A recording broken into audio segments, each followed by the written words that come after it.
everyone, my name is Stormi the Folf, and today I thought I'd discuss accessories for fursuiting. Thinking about getting a fursuit? What if you already have a fursuit? Looking to add a little more pizzazz to your fluffy exterior, express your furry pride, or just make your fursuiting adventure a more pleasant experience? Then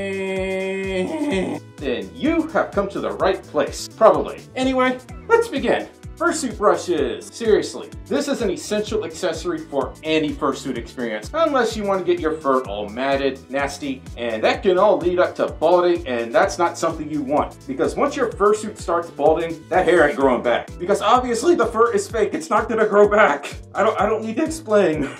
Plus, it just looks bad when you don't brush your suit regularly. You gotta take care of your fur. Fursuit brushes are also known as pet brushes. In my opinion, the slicker brushes like these tend to work best. You can find these at Walmart, and similar brushes are sold at PetSmart, Petco, and most other stores that have the word pet in their name. If you're going to a con, it's a good idea to have a spare just in case the original brush somehow tends to break apart or disappear in some kind of magical manner. I don't know.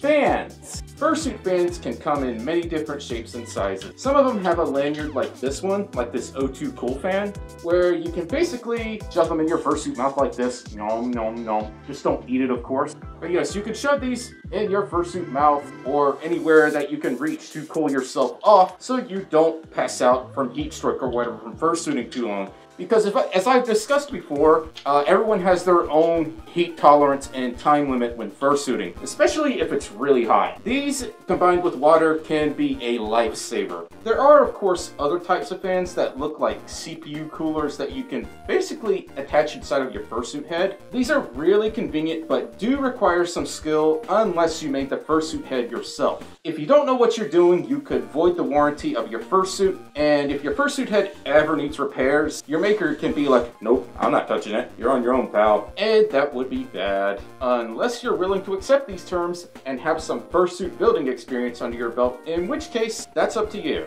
There are also fans that are basically modified hair dryers or super high RPM computer fan. These are super powerful, and I recall someone carrying around one at Anthrocon in the past. They're great to have if you want to be the lord and savior of cooling off other fursuiters, but of course, since they're a little heavy, it's not always practical to carry one around all the time, especially if you yourself are in suit. Chirp whistles and squeakers. If you know about telephone, you'll know that her persona likes to chirp. Using a squeaker or chirping device, however, does take some practice.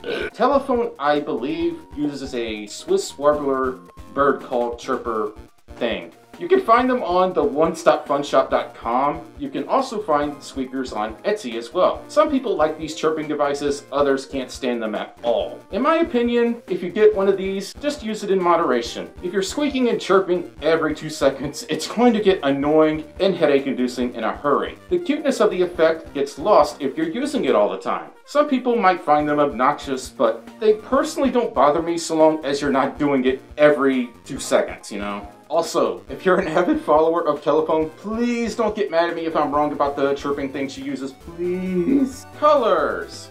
These come in many variants, shapes, and sizes. There are spiked collars, collars with LEDs, which are cool if you want to go to the rave. Gerbil brought me my LED collar, which has LEDs in it, as I just said. Light-emitting diodes. Green light-emitting diodes, to be precise. These are really neat to have if you ever like to go to the rave, and if you're just walking around in general, they look kind of cool. Splat Finnick gave me this one, so Splat, if you're watching this, I love you. And of course, you can also get a collar with a tag that has your name on it. Just make sure it'll fit your neck first.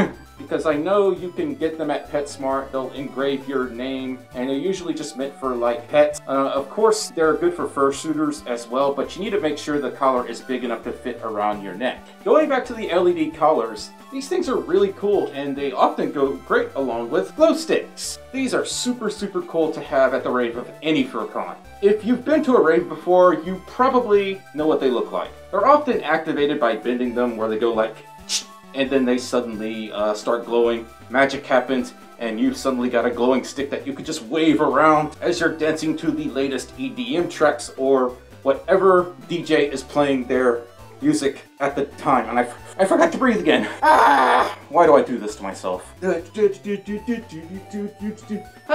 backpacks. They're exactly what they sound like. Backpacks that contain H2O, universal solvent that is essential if you're fursuiting for pretty much any period of time, or if you're hiking, taking long walks, or just doing something that involves being outdoors for several hours at a time. Anyway, they sell these at Walmart for around $20, I think. Of course, you can buy them from Amazon and other big name retail sites as well. Just make sure when you're done using them, you clean them out so the old water doesn't sit in there, get old, and get sour and stinky, and you don't want that. Badges! They're a quick and fast way for someone to identify your name and persona. Without them, you'd have to verbally identify yourself, and when you're covered in all kinds of thick fur, foam, or resin, it can be hard for people to hear you. I know that's the case with my fursuit head. Higher frequencies often get muffled, so when you say anything that contains the letter S, it might get muted, and you just sound like a muffled garbage like that, yeah. Lanyards! Lanyards are really nice to have for several reasons. If you have one, use it! You can clip several persona badges to it along with a convention badge, as opposed to just clipping it on your clothing or your fursuit.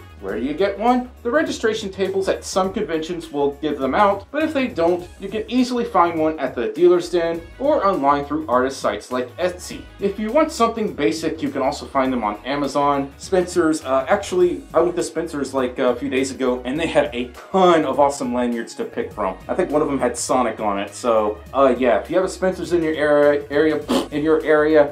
go to Spencer's and get a lanyard from there. Hot Topic might sell them as well, but I'm not too sure. Office Depot and God knows how many other stores also sell really basic lanyards. They're not too hard to find. Goggles! I've seen a few furries wear these like bolt mutt, and although they're not super popular, they're a great way to make your fursuit stick out a little more. I've heard of furs wearing them at raves, but I wouldn't wear them unless I knew they weren't going to obstruct my vision as much. Or you could just wear them above your fursuit eyes and just like put them over your head, kind of like around here. Actually, yeah, probably do that unless you somehow have epic HD 4K vision in your fursuit head, in which case, please tell me your secret. I'll buy you pizza one day, maybe. Fursuit bandanas. Again, these are another way to add more character to your fursuit. I actually have one, but because I'm a dingus, I don't know where I put it. If you want one, you can easily find them on Etsy, FursuitSupplies.com, any furry Facebook buy, sell, trade group, or even the dealer's den if you're at a furry convention. Fursuit eyelids and eyebrows. Eyelids work usually as a fabric or a foam insert you can place on top of your fursuit head's eye. If you want a cheap, safe alternative, get yourself a pair of scissors and some white paper and cut out the eyelid yourself, like kind of like a semicircle shape. And you could be like Beagle in Red or Myron the Fluffy and be like, grrr. Now with the eyebrows, things get a little trickier. Your fursuit head might already have eyebrows, so how do you work around it? You can't. Unless your suit maker is willing to take apart your fursuit head and do a little fursuit engineering. Basically, the maker has to install a piece of metal on the head and a magnet into a removable eyebrow. If you've watched some of Picari's videos, you've probably seen her mess about with her eyebrows sometimes. Now when the magnet touches the metal, obviously it sticks. Basic science. Magic happens. I don't know. More for Less is really good about magnetic eyebrows. Just remember, if you attempt to do any of this yourself with the eyebrows and you didn't make the head, you'll probably void any warranty attached to it, so take caution. Under Armour and balaclavas. If you don't know what these are, Under Armour is a type of moisture wicking material that keeps all that sweat and stank off your fursuit. It's not essential since you can still wash your fursuit later, but it is really nice to have, especially if you fursuit a lot and you live in a hot climate like I do. If you do get Under Armour, get heat gear Under Armour. Now balaclavas are good for, again, keeping the moisture away from your fursuit's internal material, but they also help to keep your hair out of your eyes, which if you fursuited with long hair before, you probably know what I'm talking about. It is no good when hair gets in your eyes. It can be quite painful and irritating, and if you're fursuiting at say like the parade at Anthrocon and hair gets in your eyes and you have no way to get that out, you're kind of screwed. You just have to like get out of the parade, find somewhere to hide, take that head off and just be like, okay, my eyes don't hurt anymore, but now I've lost the parade and I don't know what to do. Props. What's your favorite food? Pizza? potatoes, or maybe you like donuts. Bring them with you. Express your inner persona and let the world know that pepperoni pizza is the best pizza and all other pizzas are inferior. And stuffed crust. That's good too. Great, now I'm hungry. Glasses! If you're into the whole vaporwave scene, or if you like the 80s, or if you just want to add some extra dork to your fursuit, get a pair of one of these ginormous 80s glasses. I want a pair right now, actually. So, if any of you ever send me something, like if you want to send me a present or whatever, get me a pair of these vintage 80s-esque vaporwave looking sunglasses. You know, just like, I'm so tired today. But yes, there are other types of ginormous sunglasses you can get as well besides those, so don't be afraid to experiment and try new things. And that is all I could think of for now anyway. In a few weeks, I actually want to cover a video on fursuit tech, like primogens, protogens, LED eyes, and all that cool high-tech stuff. What are some accessories you consider essential to fursuiting? Maybe you know of some other fursuit additions that no one else knows about? Tell me your secret. Tell me all the secrets. Anyway, if you enjoyed this video, please give it a like, maybe leave a comment, subscribe if you want to, ring the bell, pray to the YouTube gods that you actually get notified because they're starting to break things once again, and of course, share it with your other furry friendos. Thank you all so much for watching, and I'll see you all next time. Bye bye!